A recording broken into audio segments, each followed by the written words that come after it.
بسم الله الرحمن الرحيم. الحمد لله والصلاة والسلام على رسول الله صلى الله عليه وآله وسلم. الحقيقة كما يعني تفضلت لخصها رسول الله صلى الله عليه وسلم فقال الحج عرفة.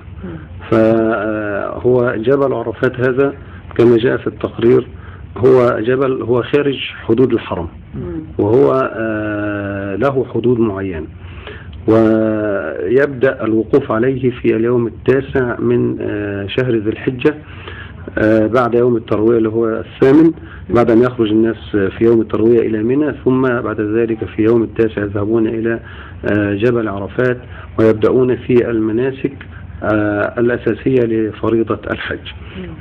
جميعا نعرف أن الحج له يعني 3 صور، إما إفراد وإما قران وإما تمتع.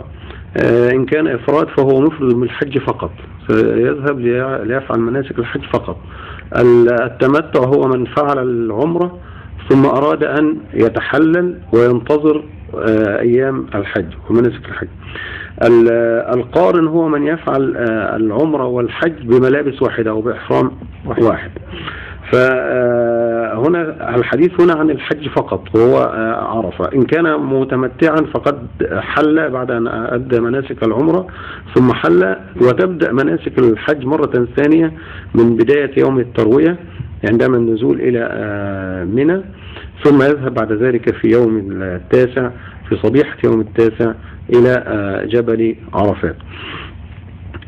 فضل عرفات احنا سمعنا التقرير طبعا بصوت الهشام انه من فضائل عرفات او لماذا سمي بهذا الاسم ان سيدنا جبريل قيل انه كان يعرف سيدنا ابراهيم المناسك، وانه قيل انه عندما نزل سيدنا ادم من الجنة تعرف على حواء في هذا المكان او لقياها مرة ثانية على جبل عرفات.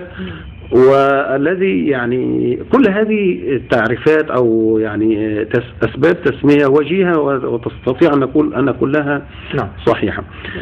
منها انهم قالوا ان هنا الناس يعترفون بذنوبهم، ان على هذا المكان يعترفون بذنوبهم، لذلك سمي جبل عرفات، وأن الله جل وعلا يغفر لهم هذه الذنوب في هذا المكان. في هذا المكان. لذلك يعني أحد الصالحين لقي أخاه على جبل عرفات فسأله قال له يعني من أشقى الناس في هذا الجمع، يعني هل يمكن أن يكون بيننا شقي؟ قال نعم، من ظن أن الله لن يغفر له، ليظن بعد هذا الموقف وفي هذا الموقف أن الله جل وعلا لن يغفر له، هذا شقي. لأن الله سبحانه وتعالى في الأحاديث الكثيرة يتنزل في يوم عرفات تنزلا طبعا يليق بجماله وجلاله وعظمته سبحانه وتعالى، ويباهي بهؤلاء ملائكته، يقول يا ملائكة عبادي جاءوني شعثا غبرا من كل فج عميق. هو ما الداعي إلى أن نذهب؟ إنه الشوق إلى أن نتطهر من الذنوب، أنه نداء الفطرة الذي نادانا به سيدنا إبراهيم وأذن في الناس بالحج يأتوك رجالا وعلى كل ضامر يأتين من كل فج عميق. والدعوة دعوة سيدنا إبراهيم اجعل أفئدة من الناس. يعني تخيلوا هذه الجموع الموجودة على في منطقة عرفات وفي أيام الحج هذه الأيام، وهذه الجموع الكثيفة يعني كم هي كثيفة أخذها الهوى وكم الحب وكم هي كثيفة وكم هو زحام شديد. ورغم ذلك سيدنا إبراهيم قال اجعل أفئدة من الناس، ومن هنا تبعيضية يعني مش كل أفئدة الناس. فتخيلوا لو أنه قال أفئدة الناس اجعل أفئدة الناس ماذا كان سيحدث؟ يعني كنا سنقتتل عليه بالسيوف. تخيلوا هذه الجموع، وهذه الجموع التي لم تذهب، والهوى والشوق والحنين إلى هذا المكان يعتصرها في هذه الأيام. فكل هذه القلوب ذهبت، إنما ذهبت حتى يعني نداء يعني استجابة لهذا النداء الذي ركز في فطرتنا أن الله جل وعلا جمع له الذرية سيدنا إبراهيم من أصلاب الرجال ولبوا. فمن لبى في وقت أن صعد سيدنا إبراهيم وأذن، فمن لبى وقتها زار الله في بعد وقت ما يولد وقت أن يكون زار هذا كان هو في عالم الذر، وكان في عالم الذر. فهو أمر يعني هو يوم شوق وحنين الله. ويوم يباهي المولى سبحانه وتعالى به الملائكة. عايز حتة صغيرة في كلام حضرتك، يعني في الحديث القدسي انظروا إلى عبادي جاءوني شعثا غبرا ضحين يرجون رحمتي ولم يروا عذابي. يعني هذا الملمح، يعني الناس الذين جاءوا في هذا المكان ليس تخوفا من عذاب الله عز وجل، وإن كان هذا ضروري، يعني أن يعني ولمن خاف مقام ربه جنتان، لكن يعني أنا رايح لربنا مش عشان أنا خايف بس من العذاب، ده أنا رايح راجي رحمة الله عز وجل، رجاء في الله عز وجل. ولذلك هذا لابد أن يكون من المشاعر التي هي في راسخة في قلب كل من وقف في عرفات. يعني أنا رايح راجي رحمة ربنا، رايح متعلق بالله عز وجل، متعلق انه يغفر لي، وهنا التعلق هو اليقين. يعني عندما نرى الواقفين على جبل عرفات، ونرى أن كل واحد فيهم شغله نفسه وشغله ذنبه وشغله همه وشغله يعني علاقته بربه سبحانه وتعالى، عندما نرى الكاميرا كده تيجي على الناس كده وتشوف ده بيعيط وده بيدعي وده بيصلي وده، تحس باشتغال كل واحد منهم بلقائه بربه سبحانه وتعالى وبعلاقته بربه سبحانه وتعالى. يعني هذا يذكرنا بيوم الحشر ويوم الجمع الأكبر والحشر. يعني هذه صورة مصغرة في يوم الحشر، كل واحد يقول في هذا الموقف نفسي نفسي. أنا الآن يعني يمكن واحد يذكر أولاده، وممكن واحد يقول له أستاذ هشام وبدعي لي كده في عرفات فافتكره وأنا في عرفات وتدعي له، لكن هي صورة مصغرة لهذا اليوم.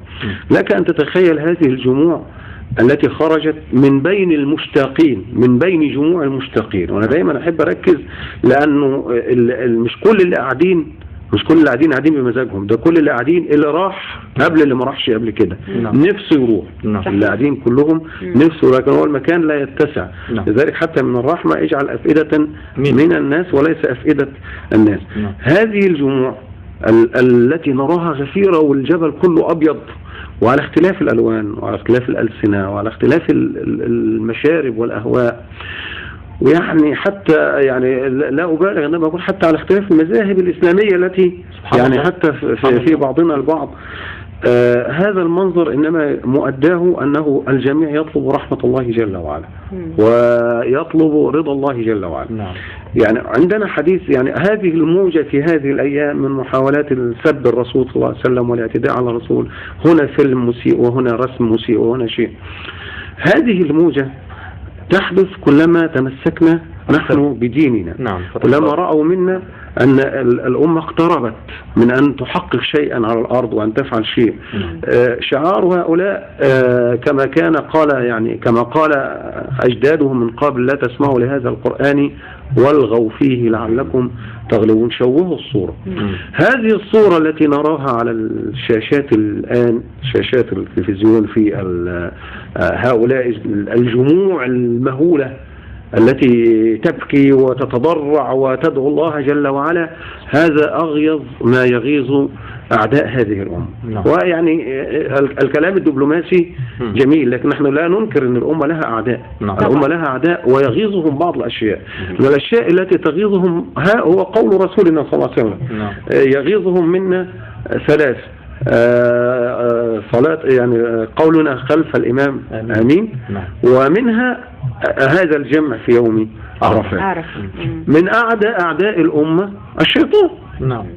الشيطان عندما يرى هذه الجموع الكبيرة وهذه الجموع الكثيفة وهذه الكثافة من الدعاء وطلب الرحمة والرجاء من الله جل وعلا، وهذه الكثافة، يعني يقول: أين أنا من هؤلاء؟ الله جل وعلا أمرني بفقط السجود ورفضت، والله جل وعلا أمر هؤلاء الناس أن يأتوا من شتى بقاع الأرض. يعني الناس دي جاية منين؟ من شتى بقاع الأرض. سمعت يوما يعني أحد المشتاقين إلى البيت يبكي ويقول أنه قرأ أنه رجل يطوف بالبيت فوجد أحد الرجال العجائز يطوف حبوا، يزحف وهو يطوف. فيعني يقول: يعني هذا لم يكلفك الله جل وعلا مشقة هذا؟ قال: هذا أنا خرجت منذ 5 سنين حتى أصل إلى هذا المكان.